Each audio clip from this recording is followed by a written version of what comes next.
Bien, bonsoir à toutes et à tous. Bienvenue pour ce nouveau cours, ou plutôt nouveau volet de notre cours de pensée juive, dédié à la Teshuvah pour la deuxième année. C'est un cycle que nous consacrons, un cycle long, autour d'une notion qui est d'une très grande importance, comme chacun sait. Je vous renvoie au cours précédent, notamment le précédent de cette année, qui a été enregistré ici, qui portait sur Rabbi Yehuda Halevi, le Kuzari. Pour démarrer, je refais le pitch à chaque fois. Il s'agit de déterminer de quelle Teshuvah on parle, ou plus exactement ce qu'on entend par Teshuvah. Est-ce une Teshuvah qui consiste à un retour qui est un simple repentir stricto sensu autour des commandements religieux, ou bien, deuxième dimension possible de la Teshuvah, elle concerne, nous l'avions vu avec Maïmonide, les tempérances, les traits de caractère, la personnalité, où il s'agirait en somme d'amender l'âme humaine ou encore de faire progresser la personnalité humaine qui est la nôtre. Et puis il y aurait une troisième dimension qui serait un peu platonicienne, disons au moins par rapport à l'allégorie de la caverne, qui consisterait en fait à se tourner vers la sagesse, une certaine sagesse, et ce que Rabbi Yehuda Halevi d'ailleurs avait un peu effleuré pour avoir même dépassé. Et je vous renvoie à ce cours précédent. Donc nous poursuivons notre enquête et entrons dans un moment important de ce cycle qui est l'étude du Maharal de Prague. Vous me direz, j'ai mis de côté la Kabbale, alors que le Maharal est contemporain de la Kabbale lourianique du XVIe siècle. Je l'ai fait pour deux raisons. D'une part parce que le Maharal de Prague, nous le verrons, a réalisé une œuvre charnière de ce point de vue-là, entre la philosophie médiévale et le chassidisme, et d'autre part parce qu'il est compliqué de proposer une étude systémique de la Kabbale autour d'une notion telle que la Teshuvah. Bien sûr, elle est abordée, mais il se trouve que l'agencement des notions mystiques se fait en système précisément dans le chassidisme, dans la littérature chassidique. Donc nous attendrons de voir d'ici là, quitte à faire des retours, des allées-venues dans le temps, pour nous consacrer au volet mystique, bien sûr. Donc ne soyez pas découragés de ce point de vue-là, et d'autant que, je vous le précise encore une fois, le Maharal de Prague n'est pas absent de la mystique, bien au contraire. Alors, d'abord une petite note de fonctionnement. Comme convenu avec les participants et les participantes ici, nous consacrons une partie à ce direct, ou plutôt une partie sera en direct et donc accessible à tous. Et enfin, au-delà de cette heure d'étude, nous nous réservons une poignée de minutes pour avoir une discussion à bâton rompu, et donc à huis clos. Et ceux qui nous suivent nous en excuseront pour éventuellement un propos peut-être plus personnel. Alors, le Maharal de Prague, en introduction, je serai très très succinct pour vous présenter l'homme et l'œuvre, le maître et l'œuvre, parce que je compte y consacrer une conférence shabbatique, au moins une d'ailleurs, sur la vie et l'œuvre du Maharal de Prague. Je rappellerai donc qu'il se situe dans l'histoire de la pensée juive, au milieu, au centre, il est le chaînon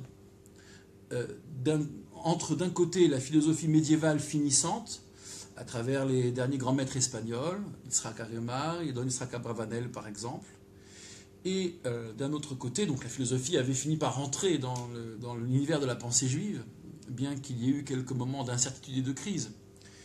Il y a une histoire, je dirais, du rapport de la pensée juive avec la philosophie, c'est très intéressant. Et puis, de l'autre côté, après le Maharal de Prague, c'est-à-dire environ 90 ans après sa mort, il y a la naissance de Rabbi Israël Baal Shem Tov, le fondateur, dit-on, du chassidisme, bien que des écrits conséquents émergent après lui en son nom, bien sûr, ou à partir de ses enseignements, il n'en demeure pas moins que le Maharal de Prague se situe entre ces deux approches. Sont-elles antagonistes ? Sont-elles complémentaires? Sont-elles la même chose? Eh bien, vous aurez parmi les maîtres ces trois types d'appréciation. Certains vont considérer que le chassidisme est anti-philosophique, ou que la mystique, en tous les cas, est anti-philosophique. En réalité, elle a commencé bien avant le chassidisme. On pourrait dire du chassidisme qu'il est un néo-chassidisme en fait, eu égard aux chassidim allemands médiévaux. Mais passons cela. Donc certains vont dire que la mystique s'oppose à la philosophie, Alors, quelle philosophie et quelle mystique, là est toute la question. D'autres vont dire qu'elle formule la même chose mais différemment. Et d'autres, enfin, notamment Rabbi Moshe Isserles, l'auteur du Rama, pendant Ashkenaz et Shulchan Aruch, si vous préférez, du Code de loi, en ferait carrément l'amalgame. Pour lui, mystique égale philosophie, ce qui a surpris beaucoup de commentateurs. Donc, des débats que nous pourrions approfondir, mais qui ne sont pas notre sujet. C'est au cœur de cela que se situe le Maharal de Prague. Il s'exprime dans des termes philosophiques, mais aussi à partir de certaines mystiques. Et nous le verrons, c'est assez curieux. Il développe des catégories et des notions qu'on retrouve pour partie dans la Kabbale lourianique, mais pour une autre partie qui ne sont propres qu'à lui. Le découpage en 3 mondes, par exemple, maharalien, semble assez différent des 3 mondes lourianiques, par exemple. Mais je ne vais pas développer ce point-là. Simplement un élément de méthode, les écrits du Maharal de Prague, seule note biographique que j'évoquerai pour justement justifier mon point de méthode, ma remarque de méthode, c'est que les écrits du Maharal de Prague sont rédigés à la fin de sa vie. Donc on n'avait pas une œuvre évolutive, avec d'un côté une œuvre de jeunesse, de l'autre côté une œuvre de vieillesse, et des évolutions qui nous appartiendraient de déceler. Il semblerait, c'est en tout cas le point de vue de certains grands spécialistes des études maharaliennes, que cette œuvre soit relativement homogène. Deuxièmement, le Maharal de Prague est assez marginal en fait dans sa vie. Dans sa méthode d'étude du Talmud, c'est de notoriété. Je ne parle même pas de la dimension légendaire qui a pris le pas d'ailleurs sur le Maharal authentique, sur l'auteur, et ça c'est bien dommage. Le Maharal légendaire n'est vraiment pas dans le fond très intéressant. Je veux dire, c'est du folklore, un point c'est tout, hein, l'affaire de Golem. En revanche, vous avez un monument de la pensée juive. Nous pourrions même dire qu'il y a authentiquement une pensée juive à partir du Maharal de Prague. J'ose, on va dire, ce propos, tant il a embrassé de manière tellement transversale, avec des concepts et des notions très très forts, l'ensemble des sujets qui pourraient nous préoccuper et que je ne détaillerai que dans cette future, si Dieu veut, conférence. Donc mon élément de méthode est le suivant. Le Maharal de Prague, vous avez 2 manières de l'approcher, soit par les notions, notamment à travers des commentaires du Maharal de Prague, des exposés savants sur le Maharal de Prague, et donc notions illustrées par des exemples piochés dans l'œuvre, soit, et c'est encore plus intéressant me semble-t-il, même si on a le goût de l'abstraction par ailleurs, soit l'étudier à travers sa résolution des grands textes. On oublie souvent, fascinés que nous sommes par les notions maharaliennes, que le Maharal de Prague est a une analyse des textes extrêmement fine et qui lui tient à cœur, et je le trouve pour un pas extrêmement performant, l'un des plus performants, qui lui tient à cœur de résoudre les textes dans leur cohérence, dans leur sens, notamment à travers l'idée des concepts, c'est-à-dire que l'adage maharalien qui préside à cette démarche, c'est les paroles des sages sont des sages paroles, c'est-à-dire que les textes, les récits talmudiques, notamment allégoriques, sont à analyser en termes de concepts. Je ne développerai pas, nous en verrons ici une illustration. Mais ce faisant, ça lui permet aussi de rendre compte de la cohérence d'un texte. Donc il y a de puissantes grilles de lecture maharalienne sur tel passage de la Bible hébraïque, du Tanakh, ou sur tel passage du Talmud, qu'il soit halachique ou qu'il soit allégorique, c'est-à-dire du type Haggadah. Et ce que je vous propose maintenant, c'est en fait de remettre à plus tard l'étude des notions maharaliennes. Nous les rencontrerons, nous les visiterons de toute façon, qu'il s'agisse de la conférence shabbatique, qu'il s'agisse de notre seconde lecture sur les passages que je vais vous proposer ce soir.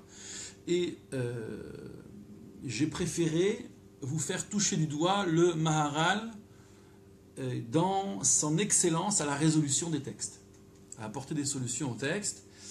Et ensuite, une fois que nous aurons ingéré cela, que nous nous serons familiarisés avec ces expressions, nous pourrons revenir sur ce mode de pensée et sur les fameuses notions maharaliennes. Ce n'est pas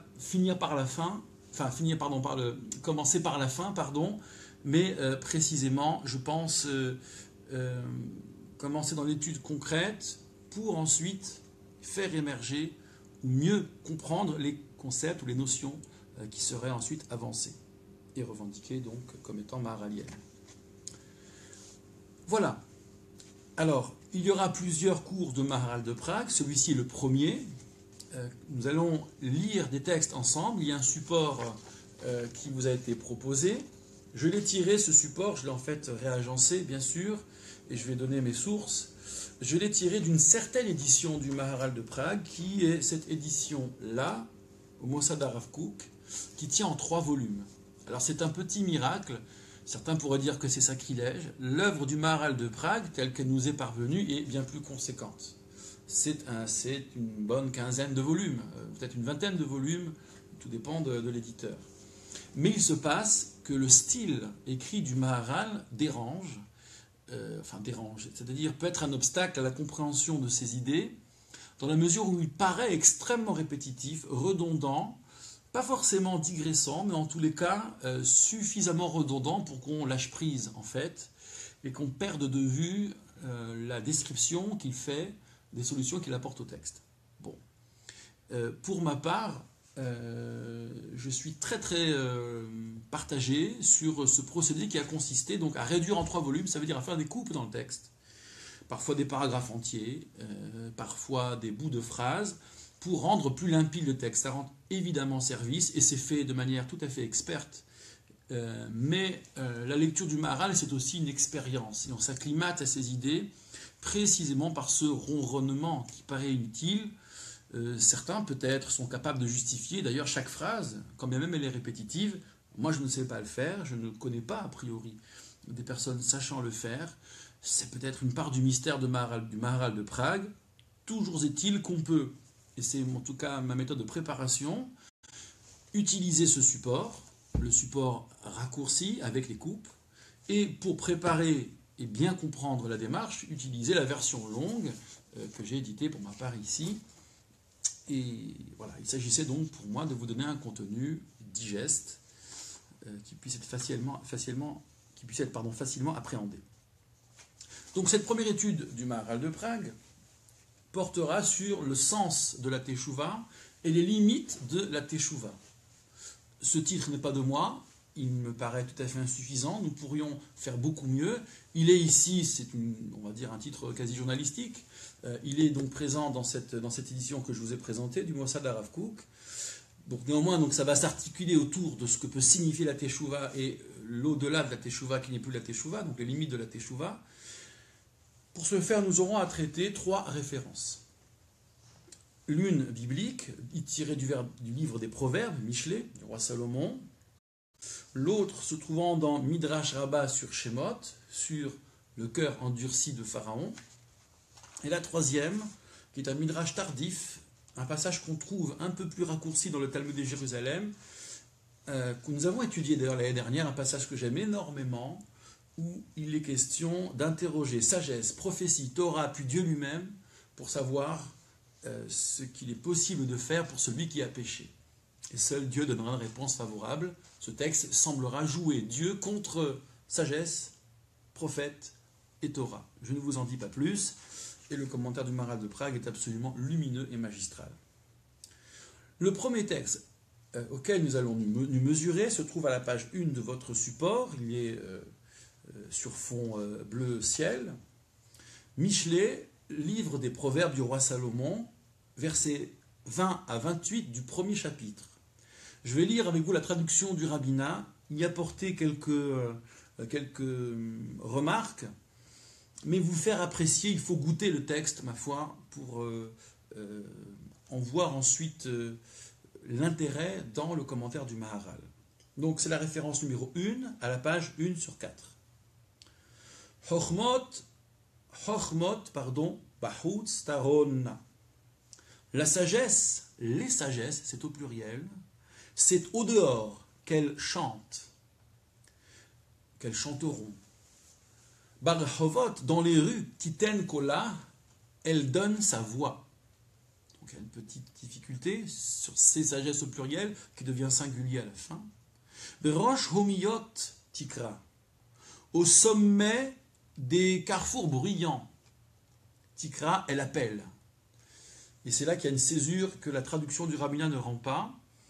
Befithe she'arim ba'ir amare hatomer. Aux ouvertures des portes, des portiques, à l'entrée des portiques, c'est-à-dire les hauts lieux de la ville, dans la ville, ces propos, elle les dit, ou sont dits. Elle fait entendre ses discours, il y a la traduction du rabbinat. Donc on a une sorte de gradation ici, la sagesse, dehors, dans les rues, au carrefour bruyant, au portique, dans la ville, etc. Et puis, l'auteur, donc les contenus sont réputés d'après le Talmud de Baba Batra de Salomon, la mise à l'écrit Ézéchias et ses contemporains. Amatai petaim te ehavufeti. Jusqu'à quand? Jusqu'à quand les niais, les sots, aimerez-vous la sottise?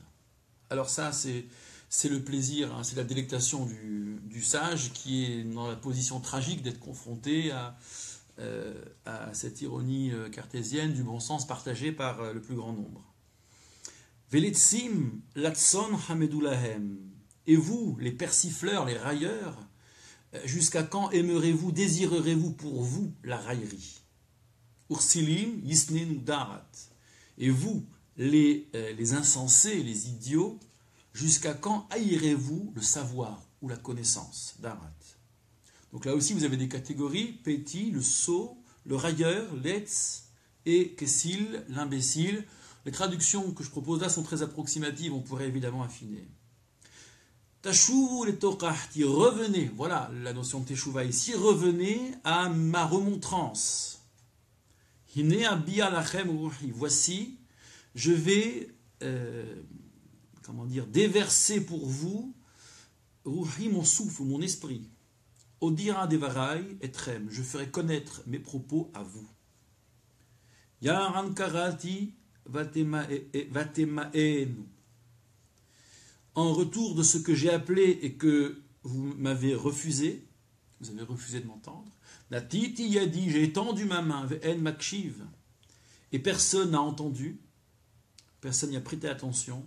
Vatifre'u kol rasati, pour avoir repoussé tout mon conseil, ve'tocharti lo avitem, et ma remontrance pour ne pas avoir voulu tendre l'oreille, pas avoir voulu l'entendre, eh bien, en retour de tout cela, Gam ani be'edechem eschak.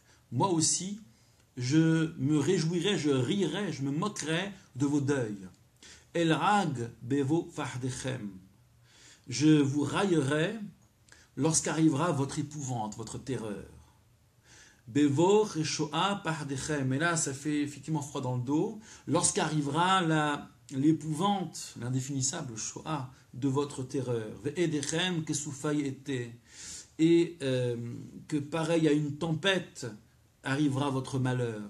Bevo alechem tsara vetsuka, lorsqu'arrivera sur vous et la détresse et l'angoisse. A zikra ou neni. Alors vous m'appellerez. Velo aine, je ne répondrai pas. Yeshaharu neni. Vous me chercherez, on me cherchera, et on ne me trouvera pas. Et ils ne me trouveront pas. Voilà, le chapitre est évidemment pas complet.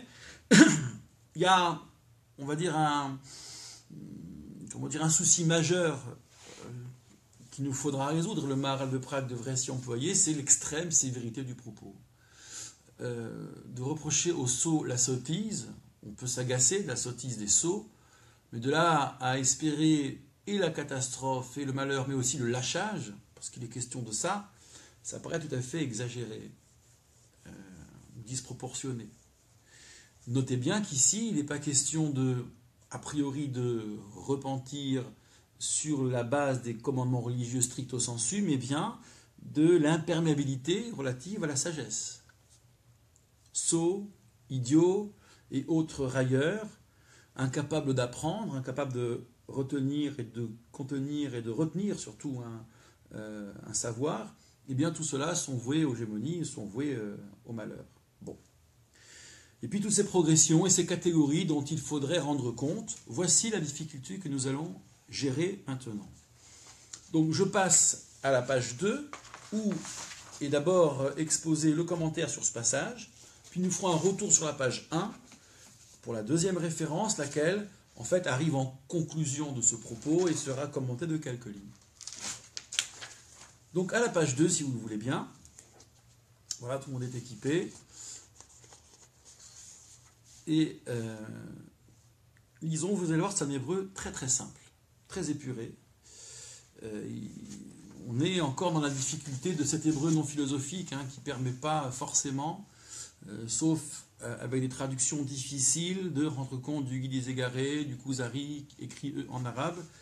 On sent ici, c'est peut-être l'un des pourquoi de cette redondance dans les écrits du Maharal de Prague, qu'il est difficile d'exprimer les choses. Néanmoins, nous allons profiter de cette facilité de l'hébreu et essayer de comprendre la trame dans cette grille de lecture. Donc je suis à la page 2, référence 1, c'est-à-dire le commentaire de la référence 1 de la page 1, à la ligne 1. Shlomo HaMelech Ratza lomar ki haTorah shei hachochma. Le roi Salomon a voulu dire que la Torah qui est la sagesse, voilà c'est un comble, le verset des Proverbes parlait des sagesses, mais pas de la Torah, on entendait par là toutes les sagesses universelles. Eh bien le Maharal de Prague dit non, le roi Salomon parle bien de la Torah qui est la sagesse, et pour preuve, c'est pourquoi il n'est pas écrit sagesse au singulier, mais sagesse au pluriel. Et c'est un indice ici, c'est la sagesse suprême, au-delà de laquelle il n'y a rien. Donc, dire pour la Torah sagesse au pluriel, c'est une manière de la situer, et donc ici, donc de la nommer. Cet indice, donc, ce pluriel qui nous paraissait suspect, trouverait ici sa justification. Bon, alors c'est important que l'on sache par rapport à quoi on s'exprime. Donc si c'est Torah, et pas la sagesse au sens universel, au sens où nous pourrions l'entendre, ça aura des incidences, nous allons le voir. Vachorma azot, et cette sagesse-là, la sagesse de la Torah, qui est la Torah, hibachutz taronna, elle, c'est dehors qu'elle s'exprime, qu'elle chante, qu'elle fait entendre son chant. Klomar, c'est-à-dire, shimitchayev davar ze min hachorma shel Torah el kol bene adam.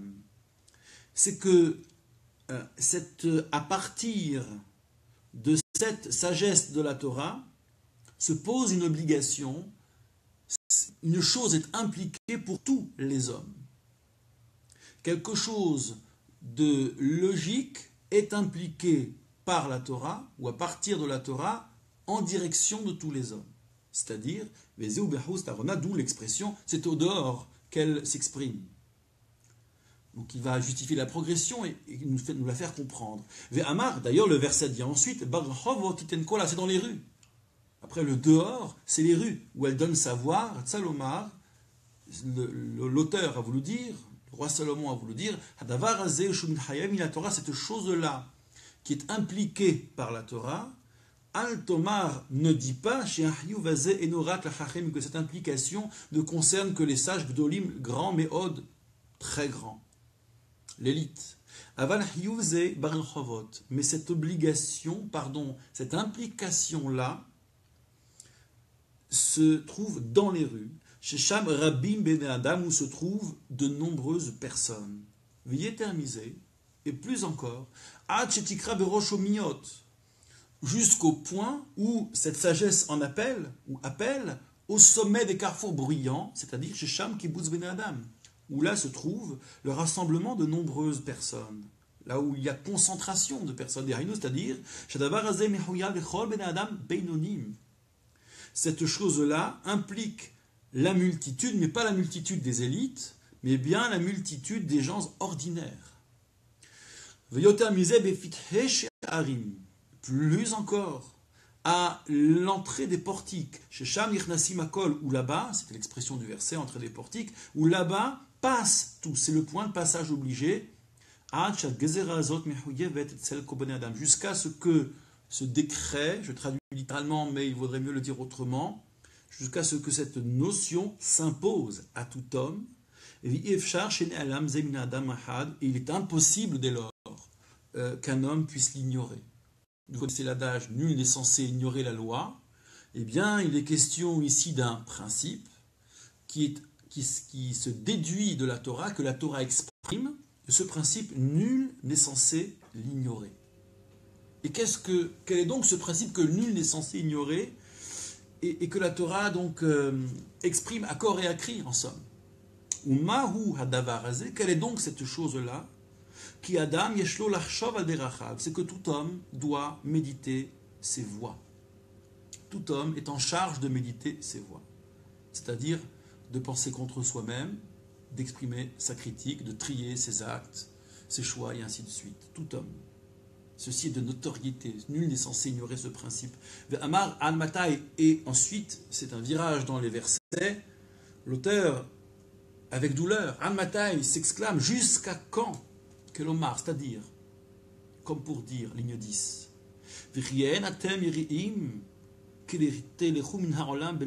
mais enfin, n'avez-vous pas peur de partir de ce monde sans Teshuvah? Al-Matai, c'est la question du temps. Jusqu'à quand? L'échéance nous étant inconnue, nous sommes en peine par rapport à cette question jusqu'à quand? L'urgence, il y a urgence à connaître cela. C'est pourquoi, devant la peur de quitter le monde sans avoir médité ses actes, sans avoir critiqué ses choix, nous risquerions, il y a lieu donc devant cette crainte de regretter nos actes, d'exprimer le regret, d'en arriver au regret.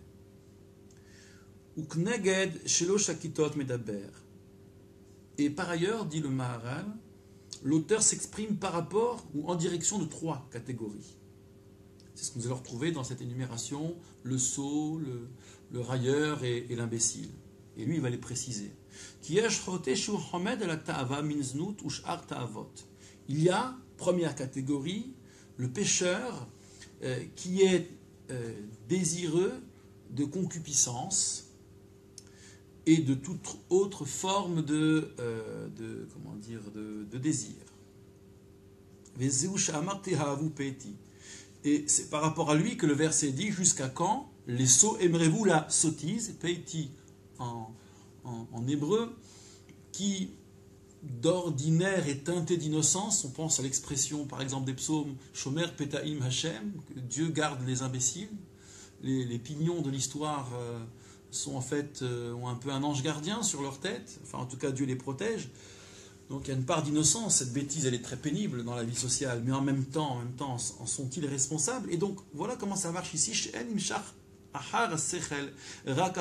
C'est que cet individu, pour ne répondre qu'aux besoins du corps, en fait ne fait que suivre, ne suit pas l'esprit, sechel, que je traduirais ici par esprit, provisoirement, mais il suit le corps et uniquement le corps. Alors, corps, esprit, ce sont des notions qui nous sont familières, mais nous verrons que c'est très central dans la doctrine, dans la pensée du Maharal de Prague, d'orchestrer cette tension, d'orchestrer une pensée sur la tension entre corps et esprit, mais ce n'est pas exactement, en réalité, les canons auxquels nous pensons. Vous verrez qu'il y a une approche tout à fait originale.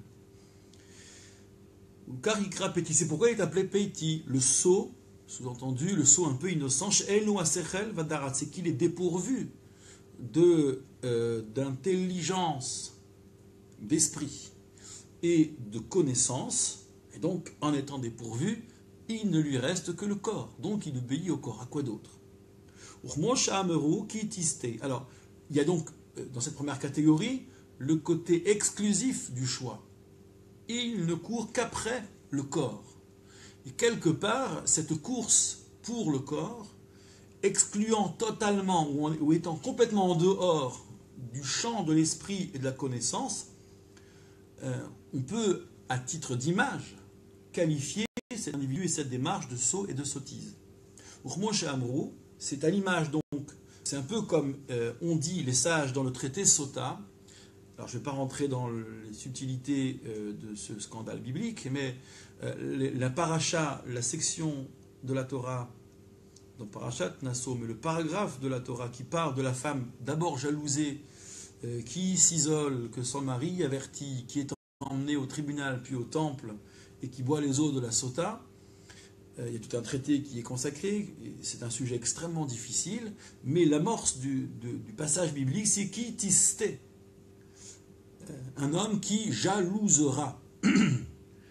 En haisha mena'efet tikanes ba ruach tut. Alors le propos il est sous différentes versions, mais la femme, ici l'épouse, incriminée, qui a un comportement qui peut paraître douteux, n'aurait commis le péché de la chair, pour prendre une expression qui dans l'universel nous est familière, qu'à partir du moment où est rentré en elle un souffle de folie, ruach shtut. C'est un adage talmudique qui paraît curieux. Il n'y a transgression que s'il y a folie, en fait. Un homme, une femme, c'est tout à fait égal, et les deux versions existent, ne transgresse que si est entré en lui un vent de folie d'abord. Et le Maharal de Prague rend très bien compte de cette ineptie talmudique, ce qui paraît être une ineptie. Il dit alors quoi, il n'y a plus de responsabilité? Non. L'emploi ou la dénomination folie ici est une image, en ce sens que on se met en marge de l'esprit et de la connaissance. Kaznut ma'aseh chomri, par définition, la concupiscence, c'est un acte qui relève de la matière. Et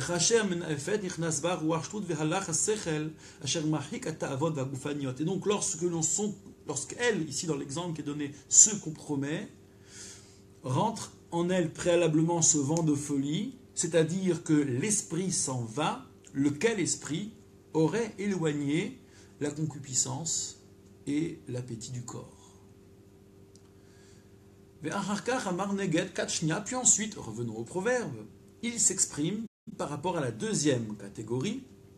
Là, ce sont les railleurs, c'est une autre musique. Ceux-là même qui consument leur jour dans des vanités, dans des actes qui n'ont pas de consistance.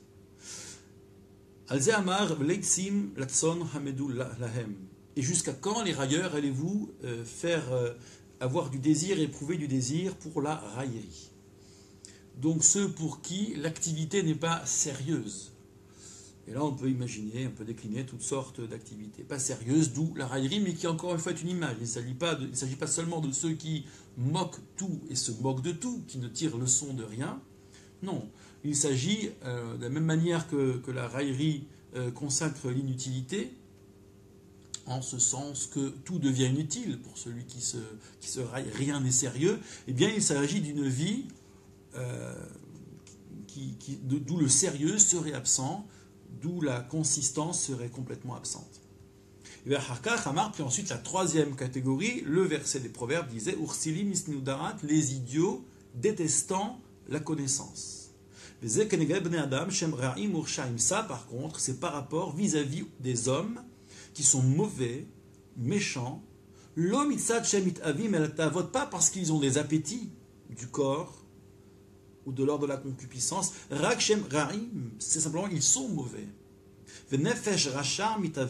Et l'âme, ou le souffle, disons l'âme, du méchant, désire le mal,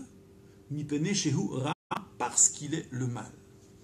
Donc là, on est dans la psychologie un peu du méchant, qui a ce mystère de la fascination pour le mal, en tant que tel, et donc un penchant pour le mal qui n'est pas de l'ordre de la faiblesse ou de l'abdication devant les appétits du corps. Et ça, donc ce sont les idiots qui détestent la connaissance, c'est-à-dire la connaissance implique de faire le bien. Alors ça, c'est je dirais une note très positive et un grand projet maralien universel à la fois.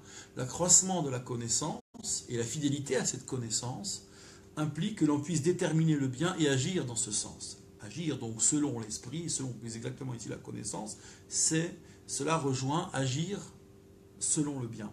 Vehem saneu adat, et eux détestent la connaissance.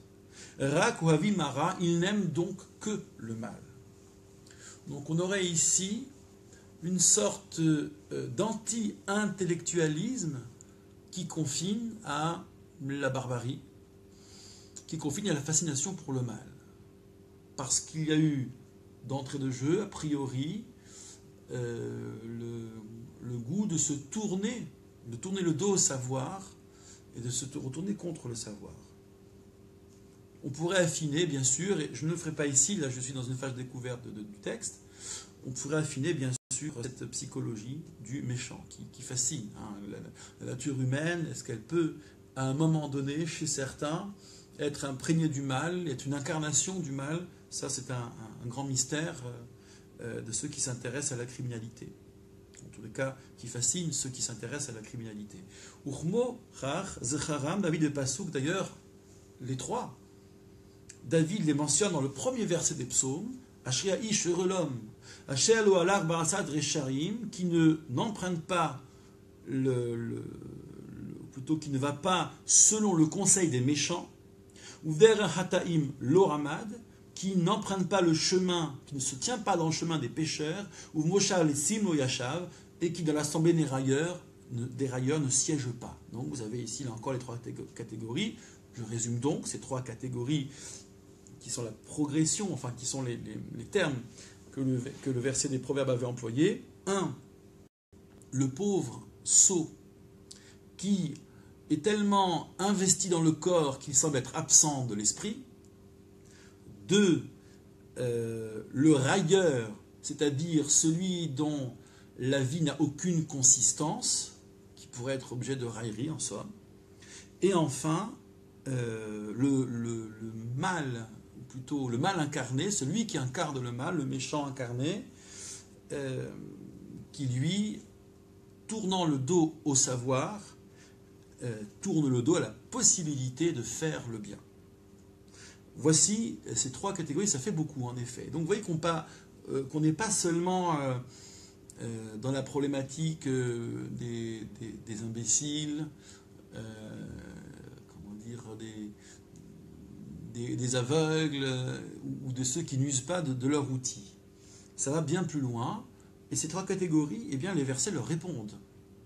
Mais Amar, et à ces trois-là, il dit le verset, le roi Salomon, Tashuvu les torarti, revenez vers ma remontrance, en fonction de ma remontrance. Cette invitation, elle les concerne tous, y compris peut-être le plus désespéré. Salomon, il a voulu dire c'est la Torah qui, s'adressant à toutes les catégories de pécheurs, leur dit de revenir pour accomplir les commandements de la Torah. Alors vous voyez que, soit dit en passant, j'ouvre une parenthèse, le champ duquel le Maharal s'occupe à travers cette grille de lecture, c'est uniquement la conformité vis-à-vis des prescriptions religieuses et des commandements.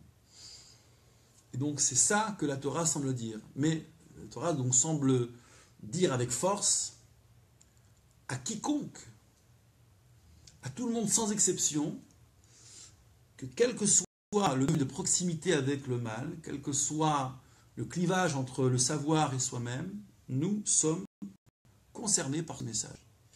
Il y a urgence. Même s'ils ont fauté selon tous les degrés, s'impose à eux l'idée de pouvoir revenir. Et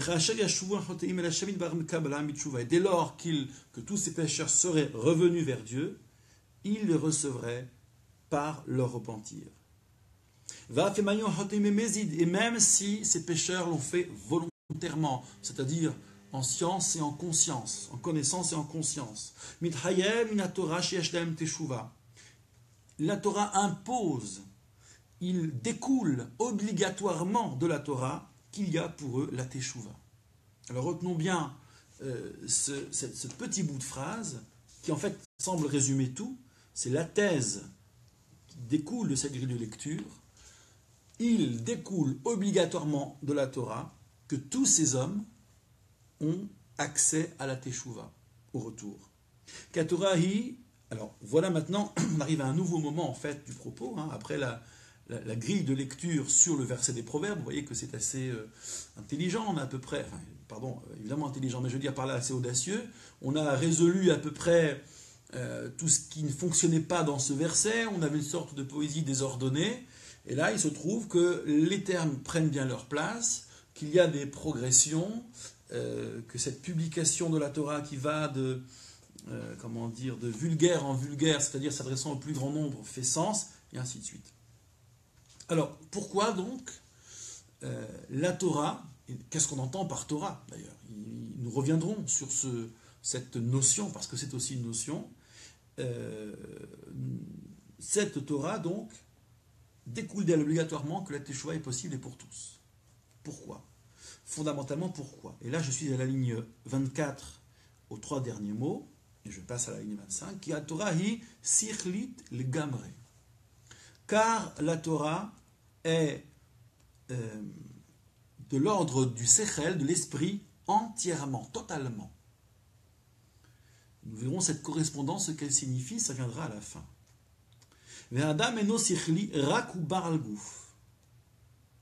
Et l'homme, lui, il n'est pas sichli, c'est-à-dire il n'est pas tout esprit. Il est baral gouf, détenteur d'un corps. Et ça, c'est intéressant. C'est quelle excuse, quel argument. Nous ne serions qu'esprit, mais quelle gravité auraient nos erreurs. Mais dès lors que, détenteurs d'un corps, nous sommes le lieu d'une tension, ma foi, est-ce que les erreurs, les égarements résultant de cette tension auraient un caractère définitif, attendu que l'une des polarités est elle-même éphémère, à savoir le corps? Regardez plutôt. Or, si l'homme n'était qu'esprit et qu'il fautait, dès lors la teshuva n'aurait servi de rien. Car la teshuva, elle a pour fonction, elle consiste à ce que l'homme dise j'ai fauté. Première personne, moi, en tant que porté par un corps. Et dès lors il regrette ses actes, des actes. Or le regret, c'est-à-dire le côté, la conscience de ce que nos actes sont imparfaits, elle convient à l'homme en ce que ces actes ne sont pas de l'ordre de l'esprit. Si les actes étaient ceux de l'esprit, ces actes seraient complets et auraient un caractère définitif. Et il n'y a pas de place dès lors pour le regret. Or, puisqu'il y a la présence du corps, donc il y a une part d'éphémère, et donc il y a des actes imparfaits, et donc il y a une place pour le regret. Et donc, là, malgré les coupes, c'est quand même un peu redondant, c'est pourquoi la teshuva ne s'appliquerait aucunement si l'homme n'était qu'esprit. Aval, mais, puisque l'homme n'est pas totalement esprit, teshuva v'harata shayach bo, et le repentir et le regret s'appliquent à lui. Et là, donc, on arrive à une mise en scène conceptuelle où la Torah, entendue comme entièrement esprit, appelle le fauteur, les pécheurs à revenir. Ve'im lo shav bitshuva, et s'il ne revient pas, après qu'il a su, cet homme, qu'il avait fauté, et qu'il aurait dû, c'est-à-dire détenteur d'un savoir, conscience et savoir, et a tous les outils pour, après avoir eu conscience, revenir ensuite, et donc il ne le fait pas, cela tendrait à démontrer que sa faute relève de l'esprit, c'est-à-dire de cette partie définitive, de cette partie selon laquelle les actes ne sont plus imparfaits. Et là, vous comprenez que ici, perfection, imperfection n'est pas un jugement de valeur, c'est-à-dire complet ou incomplet, si vous préférez. Un acte négatif peut l'être parfaitement s'il relève de l'esprit. Un acte positif peut l'être imparfaitement s'il relève du corps, mettons. Et donc cet homme qui, ayant les outils de l'esprit, de la connaissance, et ayant exercé cette critique et les gains de la connaissance en ayant tiré les fruits, et qui malgré tout ne revient pas, ce n'est donc pas parce qu'il n'est pas qu'un esprit, c'est parce que, en l'occurrence, il n'est qu'esprit sur ce plan-là, à ce moment-là. alors c'est là qu'advient, et là on comprend la chute des versets, c'est là qu'il advient obligatoirement, impliqué par la Torah, qui elle est esprit, cette chose-là, ce propos-là, c'est toute la sévérité de la chute, Yaran Karati Vatim Aenu, etc., etc. Pour ce que j'ai appelé et qu'ils ne m'ont pas répondu, alors ils auront beau m'appeler, je ne leur répondrai pas. Et ce faisant, donc le Maharal a résolu l'extrême sévérité de la chute, qui concerne en fait une sorte de quatrième catégorie qui n'apparaissait pas explicitement, qui est celle de celui qui, détenteur et du savoir et de l'exercice de sa critique, n'en a pas modifié sa conduite. Alors celui-là, effectivement, il est perdu en quelque sorte. Fin de cette première grille de lecture sur les versets. Donc, on va résumer la situation. Nous avons peu ou prou résolu les déséquilibres dans les versets des proverbes qui nous étaient proposés. La Torah s'exprimant au tout venant et de vulgaire en vulgaire à tout homme,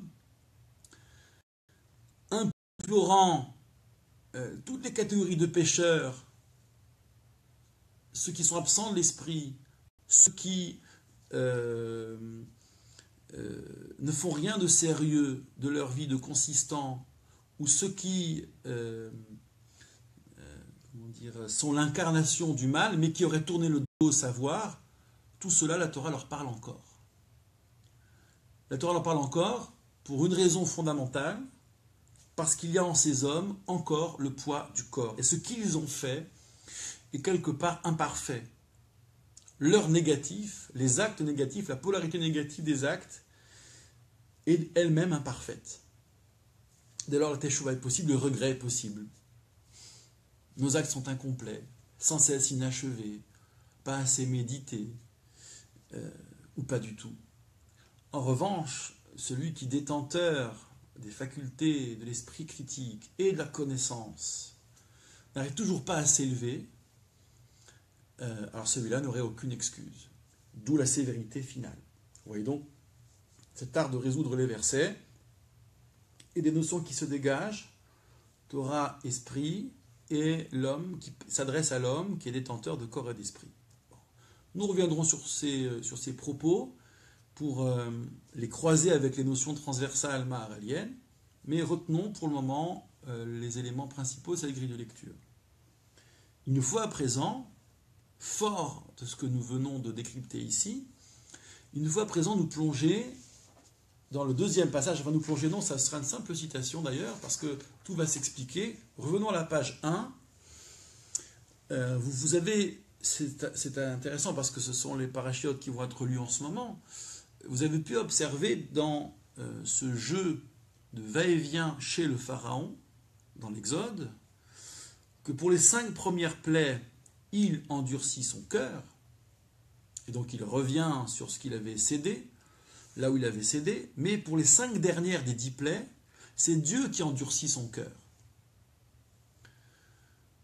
Kihani, irbad kiet libo, c'est le verset de Shemot, de l'Exode, d'ailleurs je n'ai pas mis la référence, m'en excusez, à partir duquel le Midrash que nous allons voir maintenant commence. J'ai endurci son cœur, c'est Dieu qui parle. Je te pose, on va dire, 2 questions. 1, comment c'est possible? Mais en même temps, enfin, de la part de Dieu, c'est pas impossible, mais surtout, le récit n'a dès lors plus de sens. Quand Pharaon de lui-même endurcit son cœur, décide de ne plus laisser sortir les Hébreux et de le garder donc asservi et de les persécuter, malgré les menaces de Dieu à travers Moïse et Aaron, mais là on peut comprendre que Dieu sévisse. Ce Pharaon a mérité sa punition, lui et ceux qui le soutiennent. En revanche, dès lors que c'est Dieu qui se charge d'endurcir son cœur, c'est-à-dire d'empêcher sa décision de libérer les Hébreux, là on a un pur scandale. Pourquoi est-ce qu'il est puni? Pourquoi est-ce que son peuple est puni? Ça n'a a priori plus de sens. Voici la question qui se pose sur ce verset, et voici à quoi va répondre le Midrash, ou plutôt, le Midrash va faire écho à un trouble entre les maîtres. Écho d'un trouble entre les maîtres. Le premier à s'exprimer, c'est Rabbi Yochanan, qui est en difficulté. A dit Rabbi Yochanan, Amar Rabbi Yochanan, Mikan Pitrot Pelaminim.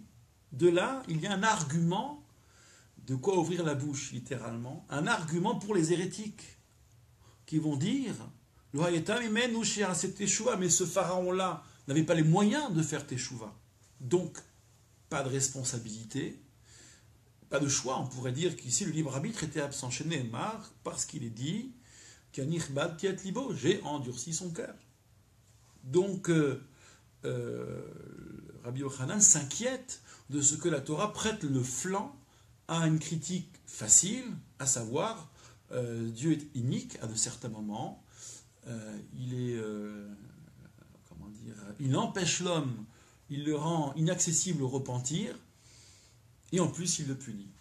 Donc il y a une part d'arbitraire, une part de cruauté même, dont les hérétiques pourraient se repaître. Et il lui répond Rabbi Shimon ben Lakish, il répond à Rabbi Yochanan, et il lui dit Isatem piem shel minim, c'est une formule restée célèbre, qu'on retrouve par ailleurs, que s'obstrue la bouche des hérétiques. Il y a de quoi leur faire boucler, passez-moi l'expression. Et là, parce qu'en effet, tout peut fonctionner sur le mode imaletzim ou yalitz. S'agit-il des railleurs? Il s'en moque. Dieu se moque des railleurs. Il y a un moment donné où Dieu joue la raillerie contre les railleurs, la moquerie contre les moqueurs, et c'est bonne guerre. Donc de quoi il s'agit ici? C'est en fait un effet miroir. Regardons plutôt, c'est sur ce mode-là que nous allons comprendre l'épisode. Dieu avertit l'individu, avertit l'homme une première fois, puis une deuxième, une troisième. Et voici que cet homme ne revient pas. Dès lors, Dieu lui ferme son cœur du repentir comme on ferme une porte. Et pourquoi? Pour lui faire payer ce qu'il a fauté. C'est-à-dire que la phase où le cœur est fermé correspond à l'administration d'un châtiment pour ce que, en temps de libre arbitre, l'homme ne s'est pas amendé.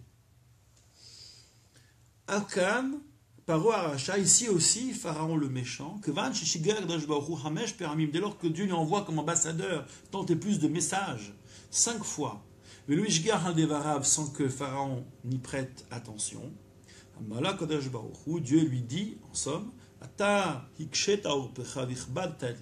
tu avais endurci ta nuque et tu avais alourdi ton cœur, littéralement alourdi ton cœur, alors j'ajouterai, la formule fera mouche, impureté sur ton impureté. Il y aurait beaucoup à dire sur ce midrash, bien sûr. On pourrait, en lisant le deuxième maître, Rabbi Shimon ben Lakish, trouver qu'il n'a a priori pas résolu la question, sauf à voir les choses en 2 temps, à savoir, c'est sûr que isolément, un Dieu qui sévit contre un homme dont il aura endurci le cœur, c'est tout à fait unique. Or, il faut prendre la séquence dans son entièreté. L'homme doté de libre arbitre, ici le pharaon, n'ayant pas fait l'usage, eh bien Dieu, à proportion d'ailleurs des opportunités qui lui étaient présentées, 5 contre 5, va s'arranger pour que cet homme subisse les foudres. Alors, avec ce que nous avons proposé dans le Maharal de Prague, cela peut s'entendre. C'est-à-dire qu'il y a un seuil au-delà duquel la teshuva n'est plus possible, où seul le courroux divin ou des circonstances ne pourraient que déchaîner. Nous verrons que chez le Maharal de Prague, il y a quelque chose d'automatique entre le manquement qui appelle le mal. Nous allons voir cela. En tous les cas, ce seuil-là, très sensible, se retrouve dans le Midrash. Et c'est ainsi que le Maharal de Prague va l'incorporer dans sa grille de lecture. Ça va durer 3 lignes. C'est à la page 2, la référence numéro 2. Vecholze, c'est en bas donc. Vecholze, et donc ce Midrash, tout cela, Kasha itrabo la chouv et l'oshav, se produit lorsque Dieu l'a averti, l'a sommé de se repentir et qu'il, Pharaon, ne se repent pas. Az, ahet aze nersha mitzad sichlo, dès lors que l'appel a été envoyé et qu'il n'a pas été écouté, la faute est considérée comme étant relevant de son esprit, c'est-à-dire à ce caractère parfait, parfaitement fautif.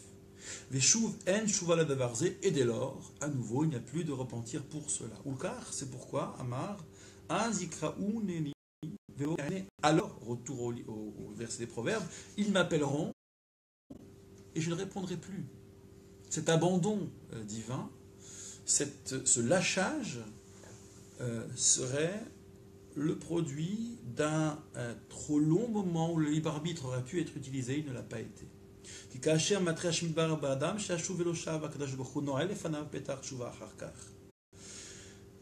Dès lors que Dieu avertit l'homme pour qu'il revienne et que cet homme ne revient pas, alors le Saint béni soit-il ferme devant lui la porte de la Teshuvah ensuite. Alors, il y a une question qui demeure, je vais laisser en suspens, sur laquelle nous pourrions débattre, et je vous invite à vous qui nous suivez en direct à y réfléchir également. C'est cette zone de non-droit de la Teshuvah. Dans la construction du Maharal, évidemment, cela s'entend, ce qui relève de l'esprit totalement, donc le mal qui relève de l'esprit, qui est donc achevé, complet, parfait si l'on veut. Ce mal-là ne peut plus lui correspondre à un regret, ne peut plus lui correspondre à un retour. C'est donc mécaniquement que la Teshuvah est fermée. Et le verset qui lit dans les termes un peu grandiloquents, catastrophistes, tragiques, ou même quasi apocalyptiques, peut-être pas apocalyptiques, mais en tous les cas très tragique, très fort, en fait nous parle non pas d'une vengeance personnelle de Dieu, d'un courroux de trop, tout ça ce sont des anthropomorphismes en fait, mais d'un état de fait tout à fait cohérent. Le mal parfait ne laisse plus de place pour le regret et pour le repentir. Donc la porte de la Teshuvah est fermée, mais l'homme a fait de ses mains, en somme, pour parler familièrement. Alors ça contraste un peu avec ce que nous avions cru trouver dans le Talmud, sur la Teshuvah du dernier jour. Rappelez-vous Elazar ben Dourdeya, rappelez-vous ce que nous avions entrevu chez Maïmonide, rien ne tient, c'est dans le Talmud, devant la Teshuvah. L'idée que quand même, à la fin des fins, la Teshuvah ne connaîtrait pas de limite. Alors, il est vrai que chez Maïmonide, il y a des cas où des individus sont... je renvoie à tout le système dans Ilchot Teshuvah, les lois sur le repentir de Maïmonide. Certains qui sont dont la Teshuvah n'est pas acceptée, etc. Alors tout ça devait s'étudier, se mettre en balancement d'un propos à un autre, parce que dans Maïmonide, il y avait en apparence des contradictions. Mais, quelle que soit la synthèse, dans certaines synthèses, on peut garder chez Maïmonide l'idée qu'un certain repentir extrême, de l'extrême limite ultime, peut être qualifié de repentir. Et chez le Maharal de Prague, il y a une dimension implacable. Par exemple, Rabbi Elazar ben Dourdeya, juste pour un peu alimenter la réflexion, ce maître qui avait fréquenté toutes les prostituées du monde et qui, dans une ultime passe, prend conscience de tout ce qu'il a fait, se réfugie entre les montagnes, pose la tête entre les genoux et après avoir imploré les astres, les montagnes, et ainsi de suite, se rend compte que tout ne dépend que de lui, que chaque élément a bien à faire avec lui-même, je cite le Talmud, et donc, par Nishmato, son âme s'envole, je ne sais plus si c'était l'expression, et Rabbi qui s'exclame, dit quand même, Rabbi Yehuda Hanassi, c'est quand même un peu fort de café, voilà quelqu'un qui n'a fait Teshuvah qu'à la fin de sa vie, et une voix céleste d'ailleurs avait sorti que Rabbi Elazar ben Dourdeya est promis au monde futur. Voilà un homme qui gagne son futur en un instant, son monde futur en un instant, et qui en plus se fait appeler Rabbi par la voix céleste. On pourrait dire, dans la lignée du Maharal de Prague, qu'en réalité, Elazar ben Dourdeya est précisément le cas de l'homme qui se croyait fini, mais qui a fini par entendre l'appel. Cet appel venait de lui. La chose ne dépend que de moi. Il a fini par entendre cet appel que la Teshuvah était possible. Jusque-là, il ne l'avait pas entendu, et d'ailleurs, il vivait davantage selon le corps. Vivant selon le corps, il est un peu de ces pétis, de ces innocents imbéciles, hors champ de l'esprit. Et lorsque il prend conscience qu'il n'est pas qu'un corps, qu'il a aussi un esprit, en potentiel en tous les cas, peut-être pas en réel, mais il est digne d'être appelé Rabbi. Il a l'outil pour être appelé Rabbi, en tout cas du point de vue du monde futur, du monde qui vient.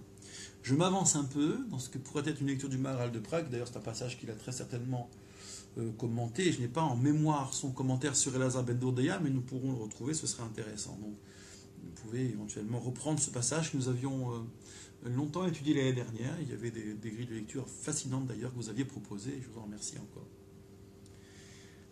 Alors, à présent, je ne pourrai faire que l'amorcer.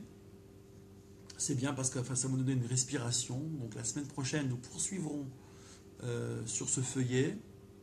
Donc c'est la première partie du Maharal de Prague qui en fait sera elle-même en deux parties.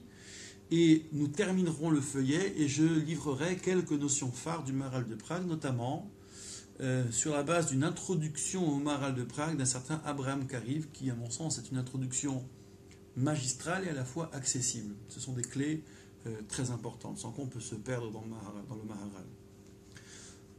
Alors, le deuxième mouvement de notre feuillet, c'est à la page 3, et là c'est plus directement connecté, mais bien sûr c'est un lien, à ce qui précédait. D'ailleurs, j'ai oublié de vous dire de quel livre du Maharal ceci est issu.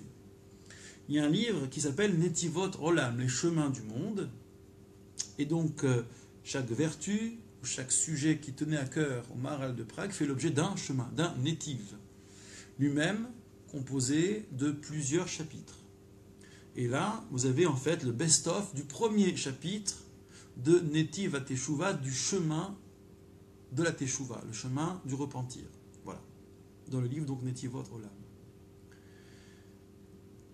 Alors, dans ce deuxième moment du premier chapitre que vous avez sous les yeux, il y a un midrash, et je vous disais tout à l'heure, un midrash tardif, Psikta de Rav Kahana, passage qu'on trouve dans le Talmud de Jérusalem également, que j'aime énormément, parce que c'est une fable qu'on nous raconte.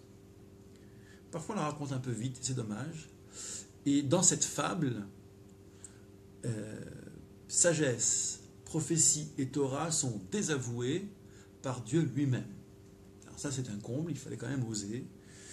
Ça en est presque comique. Tout commence avec un verset des psaumes dont le Midrash se propose de faire l'exégèse. Le verset des psaumes, c'est au psaume 25, verset 8.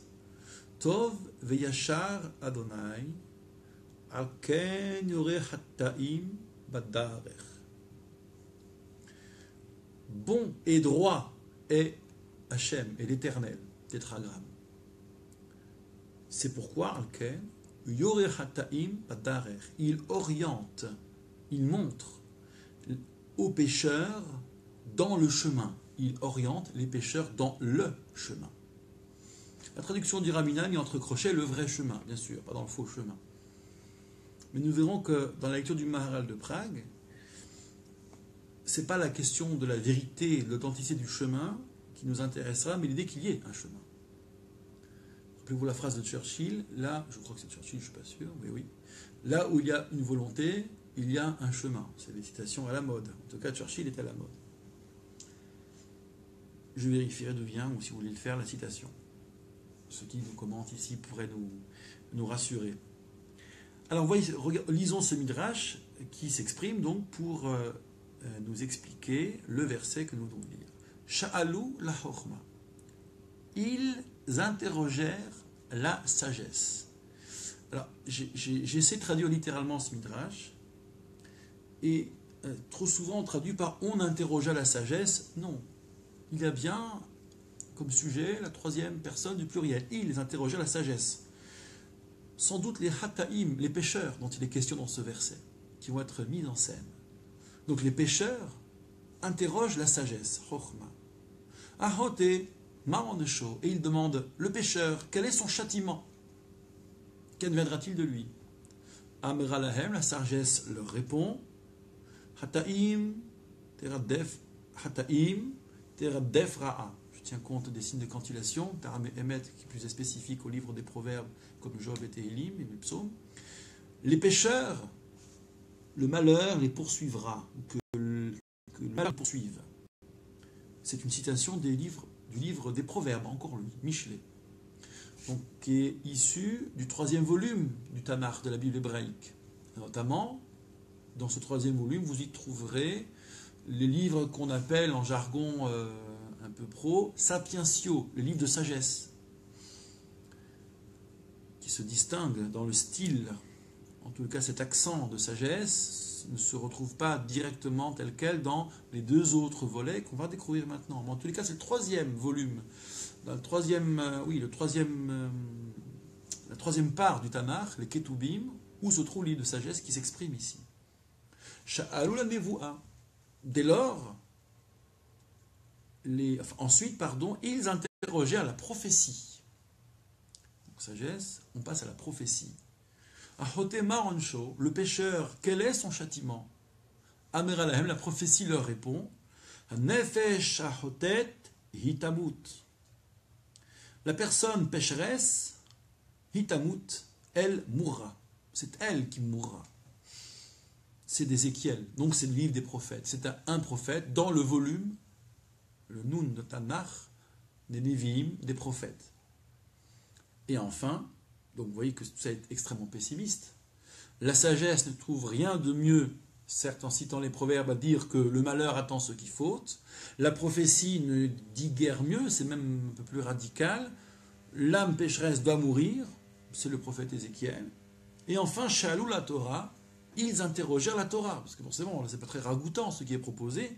Donc en dernier recours, ils s'acheminent vers le premier volume de la Bible hébraïque, personnifié, Ahotema Onsho, le fauteur, quelle est sa faute, demandent les pécheurs à la Torah. Ameralem, elle leur répond, Yavi Hacham Vid Kaperlo, qu'il apporte un Hacham, c'est un sacrifice de culpabilité, donc une culpabilité, on peut dire en raccourci. Vid Kaperlo, il lui sera pardonné. Donc la Torah, sans exprimer de verset d'ailleurs, curieusement, sort un principe du Lévitique. Faute, sacrifice, expiation. Donc chacun avec son mode de discours. Sagesse, prophétie, Torah, et on remonte ainsi de la fin du Tanakh vers le début du Tanakh. Mais pour le pécheur, toujours pas de solution, en tous les cas idéale. C'est-à-dire que qu'il amène un hacham, qu'il amène un sacrifice de culpabilité et que cela lui soit pardonné, il reste une part d'incertitude. Encore faut-il que le sacrifice soit amené conformément, en acte et en pensée. Et donc c'est un peu une manière de renvoyer le fauteur dans les cordes, en tous les cas de le renvoyer à son imperfection. Débrouille-toi avec ce que tu sais faire, et si le fauteur ne savait pas bien faire, ne savait pas bien faire le sacrifice, et si on ne voulait pas de son sacrifice, s'il n'avait pas la possibilité ou les moyens que c'est, la Torah a prévu une grille de sacrifice pour les indigents, mais il y a une part d'incertitude. Et puis enfin, la chute qui est merveilleuse, Sha'alou la Kadosh Baoru, ils interrogèrent dès lors Dieu lui-même. Comme quoi il vaut mieux s'adresser à Dieu qu'à ses livres. Achoté Maroncho, le pécheur, quel est son châtiment? Amar Lahem, Dieu leur répond, Yarase Teshuva vid kaper lo, qu'il fasse Teshuva, et cela, il en sera expié, il sera dès lors pardonné, on peut dire simplement. Donc là, pas de sacrifice en dehors, pas de mort promise, pas de malheur attendu, en soi la solution pour résoudre tout. Hadaou dirtiv, et c'est pour cela qu'il est écrit Tov Yachar Hashem, que Dieu est bon et droit, et c'est pourquoi il montre le chemin aux pécheurs. Pas seulement le vrai chemin, mais le chemin tout court. Les autres voies, ou les autres voies VOIX, ne proposaient aucune voie VOIE. Aucune. Il n'y avait que des impasses, ou à tout le moins des incertitudes s'agissant de la Torah. Mais seul Dieu peut proposer un chemin. Donc le Midrash n'a fait en fait qu'accroître sous forme de fable l'étonnement que suscite le verset. Dieu se préoccupe de montrer un chemin aux pécheurs. Mais il y a des textes pour ça.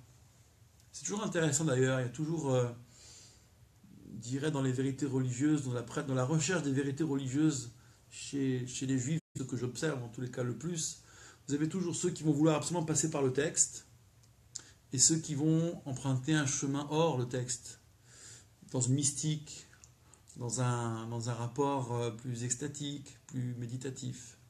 Et pour d'autres, non, la solution est dans le texte, absolument dans le texte et rien en dehors.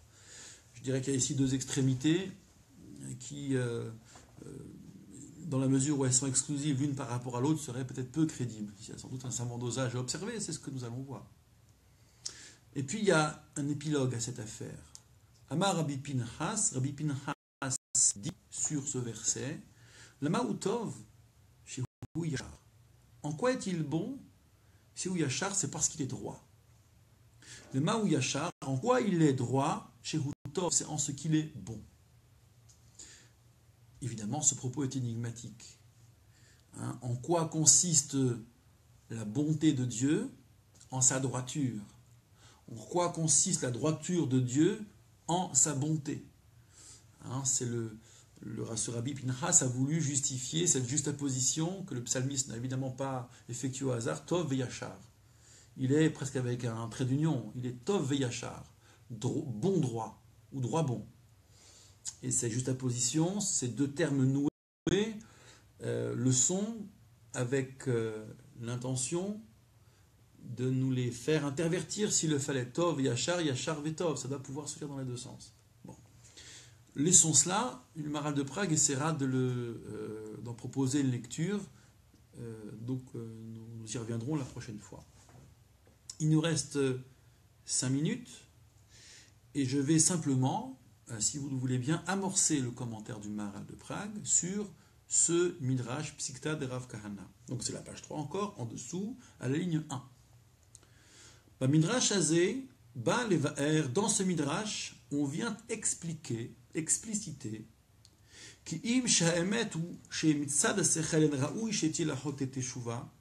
que bien que la vérité est que, du point de vue, sous l'angle de l'esprit, il n'est pas envisageable, il n'est pas concevable que le pécheur ait accès à la teshuva, Mikol Makom Yeshla Adam Teshuva, malgré tout, l'homme est accessible à la teshuva. C'est-à-dire que c'est inconcevable, en somme, rationnellement, on pourrait le dire ainsi, il est inconcevable que la teshuva existe. Nous pourrions y mettre ici tout notre scepticisme devant un acte passé, enfermé dans le temps passé. On ne refait pas, on ne rejoue pas l'histoire, on peut indemniser, on peut soulager, là on a mis de la souffrance, mais ce qui est fait par définition. Nous ne, semble-t-il, ne remontons pas le temps. Alors, nous n'allons pas dans le propos talmudique qui explique que les démérites deviennent neutres si on fait la teshuva par crainte, ou deviennent des mérites même si on fait la teshuva par amour. Vous vous rappelez de cette Gemara merveilleuse, et le Maharal de Prague vient bien sûr la commenter. Mais là, c'est déjà un stade avancé de la pensée juive là-dessus, de la pensée talmudique. Sur un plan purement rationnel, nous pourrions poser que la teshuva est impossible, inconcevable. Et même si elle est au-delà de notre champ, au-delà de notre regard, inconcevable, et quand bien même il y a tout cela, c'est ce que le verset dit, c'est là que le verset dit, Dieu est bon et droit, et c'est pourquoi il montre, il montre aux pécheurs un chemin. C'est-à-dire, seul Dieu peut montrer ce chemin, aucune autre voie, VOX, n'est capable de la formuler. C'est un peu ce que nous avons vu, ça le rejoint, ça rejoint. Tout à l'heure, c'était la Torah qui donnait une voie, et là on se rend compte que la Torah elle-même donne une voie qui n'est pas satisfaisante pour le pécheur qui s'interroge. Mais on fera le raccord ensuite. Le Maharal de Prague s'en est chargé. Moi, ça n'apparaît pas cette version raccourcie, mais nous pourrons le refaire en discutant. Alors je poursuis. Là, vous avez du langage maharalien pur sucre. Et puisque Dieu est la droiture, puisqu'il est celui qui est droit, lui et lui seul, c'est pourquoi il peut aussi montrer le chemin qui est droit pour l'homme. Donc ça, c'est une déduction un peu mécanique. Il est le droit, il est celui qui est droit, l'unique qui est droit, donc lui seul peut, puisqu'il est la droiture, lui seul, la droiture parfaite, il y a un chemin pour l'homme, un chemin droit pour l'homme. Voyons, Vérod, de plus, donc hormis cette déduction un peu mécanique qui peut nous laisser de l'insatisfaction, c'est souvent comme ça avec le Maharal, ça va un peu vite en fait, ça doit être redondant. Il y a des déductions qui paraissent vite, des inférences qui ne sont pas très évidentes. Mais là, on est dans un accent théologique du Maharal de Prague et nous y reviendrons. Ve'od, et de plus, mipne ki hara'a muchana l'arshaim besof, v'u'id barar tov ve'yashar. Non seulement Dieu est droit, mais aussi attendu que le malheur attend les méchants à la fin. Il y a d'un autre côté le fait que Dieu est bon en plus d'être droit. Or, celui qui est bon veut le bien et pas le mal qui pourrait advenir pour le méchant. C'est-à-dire pas seulement du point de vue de la personne du méchant, mais l'idée même que du malheur advienne déplaît à celui qui est bon. Et donc cette bonté va se combiner avec la droiture. Droiture dans le sens de la capacité, de la possibilité pour Dieu de montrer un chemin, et bonté dans le sens de la volonté pour Dieu de montrer ce chemin. Parce que le malheur est une possibilité qui déplaît à Dieu qui est bon. Ulfichar, c'est pourquoi מצד שלושה בחינות ראוי שהשם יתברך מורה לחטאים שהם הולכים בדרך מעוקה מורה להם אל דרך הישר. Au nom de trois approches, du point de vue de trois approches, à savoir sagesse, prophétie et Torah, il convient que Dieu montre aux pécheurs, en réaction à ces trois approches, à ces pécheurs qui vont dans un chemin détourné, qu'il leur montre un chemin droit, qu'il leur enseigne un chemin droit. C'est-à-dire que Dieu qui est Tov Veyachar, parce qu'il le peut, parce qu'il le veut, va montrer un chemin que trois expressions qui sont Chochma, sagesse, Nevoua, prophétie et Torah, la Torah elle-même, la loi de la Torah, on peut dire la loi, n'ont pas su montrer. Lui seul peut les montrer, et lui seul veut les montrer. Et donc, c'est pourquoi on peut imaginer que dans le Midrash, on est mis en balancement Dieu, on est joué Dieu contre les livres. Non pas que les livres sont mineurs, mais le mode d'expression des livres sont en réalité, nous allons voir, trois postures, symboliquement ici, trois postures devant lesquelles Dieu surprend ou nous surprend. Voilà, je m'arrête là pour le moment. J'espère vous avoir mis en appétit. Vous verrez que la suite est assez dense, elle est très belle. C'est un midrash que j'aime encore une fois beaucoup, qui m'a fait beaucoup écrire et réfléchir. Et j'espère qu'il vous fera également beaucoup réfléchir. Nous avons donc une petite semaine pour digérer tout cela. Vous voyez, c'était un simple décryptage. On a été assez peu conceptuel, relativement peu. La semaine prochaine, nous finirons ce passage. Mais avant de le résumer et de l'achever, il y aura donc quelques notions que j'aimerais le plus synthétiquement possible, le plus efficacement possible, vous présenter. D'ici là, n'hésitez pas, vous qui nous suivez en direct, à adresser vos questions. Quant à nous, en présentiel, nous allons pouvoir avoir un petit échange informel sur ce que cette étude vous aura inspiré. Merci à toutes et à tous, et à très bientôt.